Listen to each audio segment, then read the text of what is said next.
Hello friends, welcome back to my YouTube channel. आप सभी जानते हैं कि एसएससी सीजीएल टीयर 1 का एग्ज़ाम हो चुका है और आंसर की भी हमारी आ चुकी है।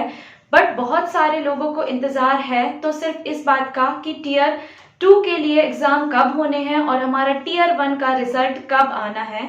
बहुत सारे कैंडिडेट्स ऐसे हैं जिन्होंने मुझसे कमेंट सेक्शन में भी पूछा और उनका ये भी क्वेरी थी कि आप किस तरीके से टीयर 2 की प्रिपरेशन कर रहे हैं, क्या आप टीयर 2 के लिए तैयार हैं या नहीं। तो ये वीडियो आज स्पेशली सीजीएल कैंडिडेट्स के लिए है।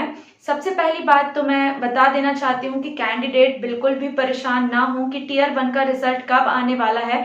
यदि आपको फोकस रहना चाहिए तो सिर्फ टीयर 2 के एग्जाम के लिए फोकस होना चाहिए, क्योंकि हम सब कैंडिडेट्स ये जानते हैं अच्छे से कि इस बार हमारा सीजीएल एग्जाम, यदि मैं बात करूं सीजीएल एग्जाम की, सीएचएसएल एग्जाम की या फिर अदर एसएससी के थ्रू जो भी एग्जाम्स कंडक्ट होते हैं उनके एग्जाम की, तो उनके पैटर्न चेंज हो चुके हैं। और जो सीजीएल वाले कैंडिडेट होंगे डेफिनेटली 2023 के लिए वो सीएचएसएल की प्रिपरेशन भी कर ही रहे होंगे।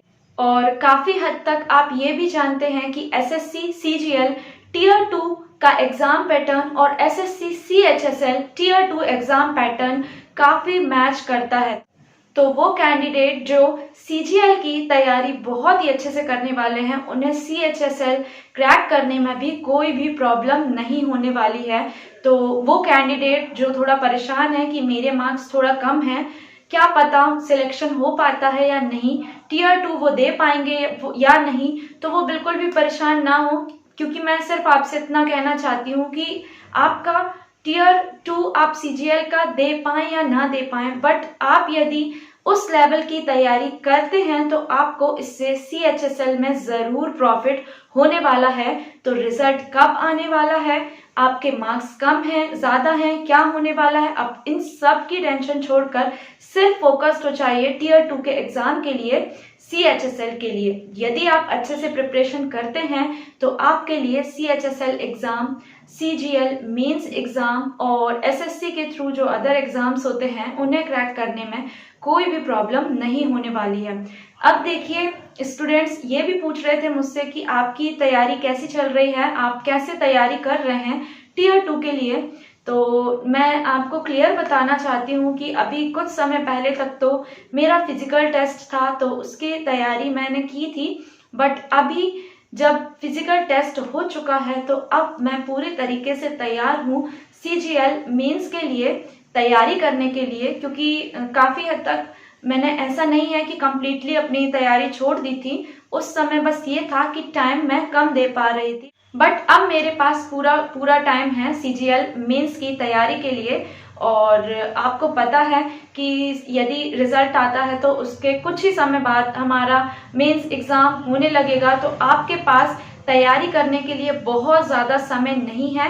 आपके पास जितना भी टाइम है मैं यही बोलूँगी कि आप बहुत अच्छे से तैयारी करते रहिए, क्योंकि सिलेबस खुद में ही बहुत ज़्यादा है और नंबर ऑफ डेज उतने ही ज़्यादा कम है आपको तैयारी करने के लिए। जो मेरा प्लान है वो मैं आपको क्लियर कर देना चाहती हूँ। जैसा कि हम जानते हैं कि अलग अलग सेक्शन हैं, तो पेपर 1 में जो हमारा सेक्शन 1 है उसमें मैथ्स एंड रीजनिंग आने वाली है और हर सब्जेक्ट के 30 क्वेश्चन आने वाले हैं। यदि मैं सेक्शन 2 की बात करती हूँ तो जनरल अवेयरनेस आने वाला है जो हमारा 25 क्वेश्चन रहेंगे। और यदि मैं बात करूँ इंग्लिश की तो इंग्लिश में हमारे 45 क्वेश्चंस रहने वाले हैं।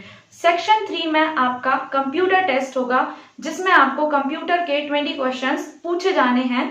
तो ये अभी मैंने सिर्फ पेपर 1 के अलग अलग सेक्शन की बात की है।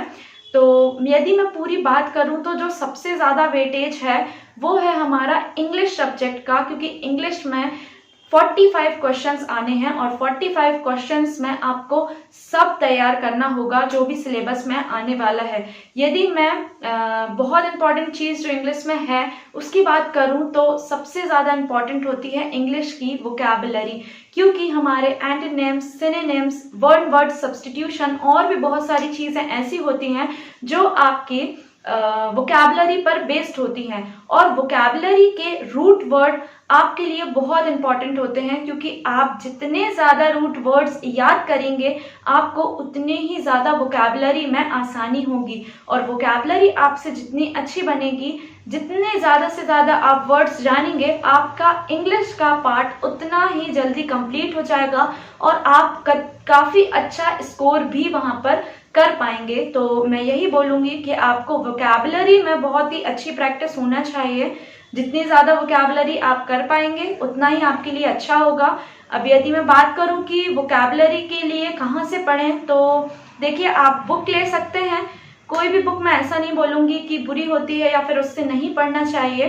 तो यदि आपके पास वोकैबुलरी की कोई बुक है तो आप उससे पढ़ सकते हैं, बट आप रूट वर्ड का ध्यान रखिएगा कि एसएससी किस तरीके के वोकैबुलरी ज़्यादा पूछता है, तो आप उसके अकॉर्डिंग अपनी पढ़ाई करते रहिए। और यदि आपके पास बुक नहीं है तो आप जाकर उसे परचेज भी कर सकते हैं, कोई बेस्ट बुक। और यदि आपको बुक से नहीं पढ़ना है तो ऑनलाइन भी वोकैबुलरी बहुत सारी होती हैं, आप वहाँ पर डेली प्रैक्टिस कर सकते हैं। यदि मैं अपना पर्सनल यूट्यूब चैनल बोलूँ जिससे मैंने पढ़ाई की है और वो चैनल इंग्लिश के लिए मुझे काफ़ी पसंद आया है, तो वो है इंग्लिश बाय यशी पांडे। तो मैंने वहाँ से पढ़ाई की है और डेली टेस्ट लगाए हैं, तो मुझे काफ़ी अच्छा समझ में आया है इंग्लिश। तो आप भी उस चैनल को फॉलो कर सकते हैं, काफ़ी अच्छा आपको अपने अंदर इम्प्रूवमेंट समझ में आएगा। यदि मैं मैथ्स की बात करूं तो देखिए मैथ्स के लिए कोई एक सोर्स ऑफ स्टडी नहीं है कि एक ही कोई बुक से मैं स्टडी कर रही हूँ। वैसे तो यदि मैं अपनी फर्स्ट बुक की बात करूँ तो अरिहंत पब्लिकेशन की बुक को मैंने लिया था। काफ़ी अच्छे क्वेश्चंस थे, क्वेश्चन का लेवल भी काफ़ी अच्छा रहा है, बट सिर्फ उससे स्टडी नहीं कर रही हूँ, मेरे पास डिफरेंट बुक्स की शीट्स हैं। तो आप भी यदि बहुत सारी बुक नहीं ले पा रहे हैं तो आप ऐसा कर सकते हैं, यदि आपके कोई फ्रेंड्स हैं और उनके पास कोई दूसरी बुक है और क्वेश्चन का पैटर्न काफ़ी अच्छा है, लेवल आपको अच्छा समझ में आ रहा है, तो आप वहाँ उससे फोटोकॉपी कर सकते हैं कुछ इंपॉर्टेंट चैप्टर्स की। तो मेरे पास भी डिफरेंट बुक्स की शीट्स हैं जिससे मैं टेस्ट लगाती हूँ। जनरल अवेयरनेस की यदि अब मैं बात करूँ गाइस, तो ये भले ही 25 मार्क्स का है, बट आप ऐसा नहीं है कि इससे इम्पोर्टेंस ना दें, क्योंकि हम सभी को पता है कि स्टूडेंट का जो वीक पॉइंट होता है वो जनरल अवेयरनेस जीके जीएस वाला पोर्शन ही होता है। क्योंकि मैथ्स तो आप सीख सकते हैं, रीजनिंग भी आप कर सकते हैं, इंग्लिश में भी प्रैक्टिस से आप अपने अंदर इम्प्रूवमेंट ला सकते हैं, अच्छा स्कोर कर सकते हैं। बट जीके जीएस वाला पोर्शन एक ऐसा होता है जहाँ क्वेश्चन कहाँ से आ जाएं कुछ नहीं कहा जा सकता है। तो नंबर ऑफ क्वेश्चंस भले ही कम है, बट आप उस पोर्शन में भी इम्पोर्टेंस दीजिए अपना, उस सेक्शन को इतना इजीली मत जाने दीजिए उसके क्वेश्चन, क्योंकि मोस्टली स्टूडेंट का वही पोर्शन वीक होता है, तो कम मार्क्स भी आपके वहीं पर आते हैं। बट आप यदि उसे अच्छे से करेंगे और तो आपको जो आपका ऑल ओवर स्कोर है वो भी बढ़ता ही जाएगा, और जो आपके स्कोर कम होते हैं वो हम बोल सकते हैं कि कहीं ना कहीं इसी सेक्शन में हमारे कम हो जाते हैं। और यदि मैं बात करूं एसएससी सीएचएसएल का या फिर एमटीएस का, तो यहाँ पर भी हमारा जनरल अवेयरनेस और इंग्लिश का पोर्शन इतना इम्पॉर्टेंट है कि किसी भी स्टूडेंट का सिलेक्शन या मेरिट लेना हम बोल सकते हैं कि इन्हीं सब्जेक्ट्स पर डिपेंड भी करता है। तो आप इस सेक्शन को बिल्कुल भी मत छोड़िएगा। तो ये था कुछ मैंने ऊपर बता दिया है। वैसे तो मैंने अपनी बुक्स का वीडियो एक बताया हुआ था कि मैं किस किस बुक से स्टडी करती हूँ, तो आप डिस्क्रिप्शन बॉक्स में जाकर यदि आपको वो बुक्स देखनी है तो वहाँ पे जाकर आप देख सकते हैं कौन कौन सी बुक मैं प्रेफर कर रही हूँ। बाकी जो भी मेरा प्लान था या फिर मैं बोलूँ कि जो भी मेरा स्टडी रूटीन होता है उसका भी मैंने एक अलग वीडियो दिया था, वो भी आप डिस्क्रिप्शन बॉक्स में मैं लिंक दे दे रही हूँ, आप वहाँ पर जाकर देख सकते हैं। बाकी आपकी कोई क्वेरी हो किसी भी सब्जेक्ट से रिलेटेड तो आप कमेंट सेक्शन पे मुझे टाइप करके ज़रूर पूछ सकते हैं। आप कमेंट सेक्शन में टाइप करके ये भी ज़रूर बताइएगा कि आप किस कैटेगरी से हैं और टियर 1 में आपके कितने मार्क्स हैं, मेंस के लिए आप कितना तैयार हैं। मिलते हैं गाइस नेक्स्ट वीडियो में। मेरे चैनल को लाइक, सब्सक्राइब एंड शेयर करना बिल्कुल मत भूलिए।